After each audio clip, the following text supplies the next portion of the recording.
mudah-mudahan dengan mengulang-ulang terus bacaan zikir hadirin, maka akan melekat ya di dalam hati kita, kemudian membekas ya, penerangan di dalam hati bisa kita dapatkan kalau kita sudah mengulang-ulang zikir yang kita baca.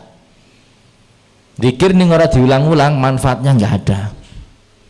Makanya ulama mengatakan bitakrir yahsulut takrir.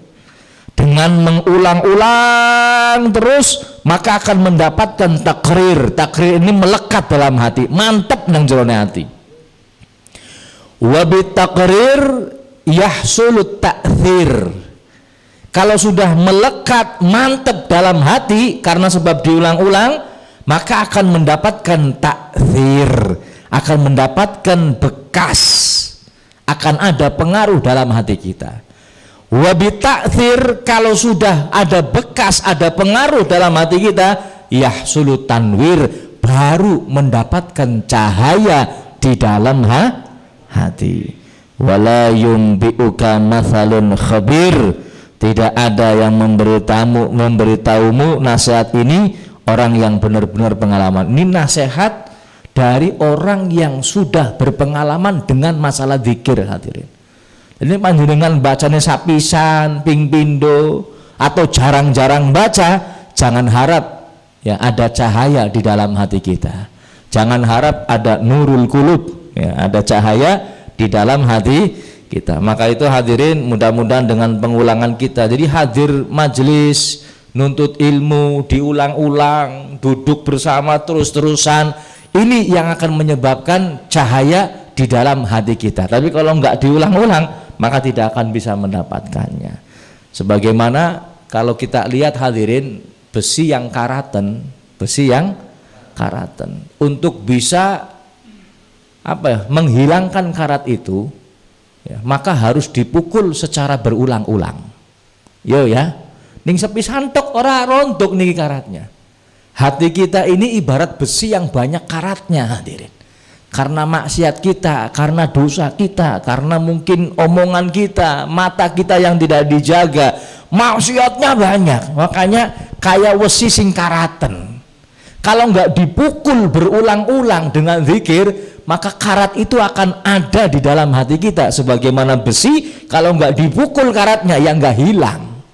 Semakin dipukul, semakin hilang, semakin dipukul, besi yang tadinya ketika berkarat, karatnya lupas menjadi hitam, dipukul lagi sampai keluar warna aslinya, yaitu putih.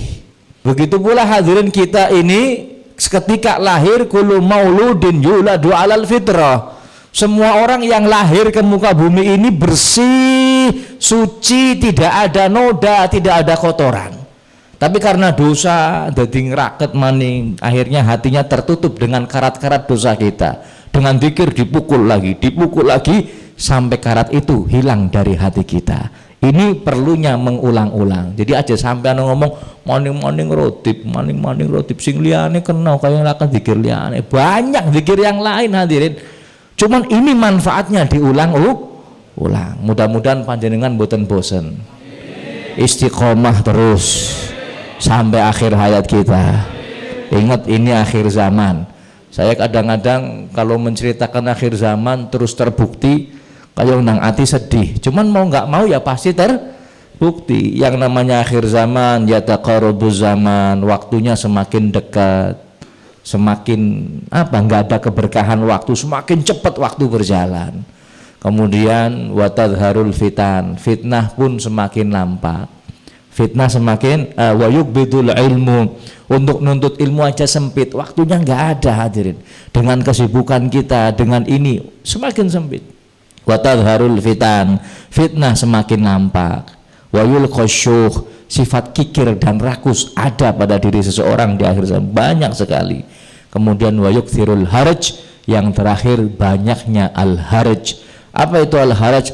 Al qatl, yaitu pembunuhan.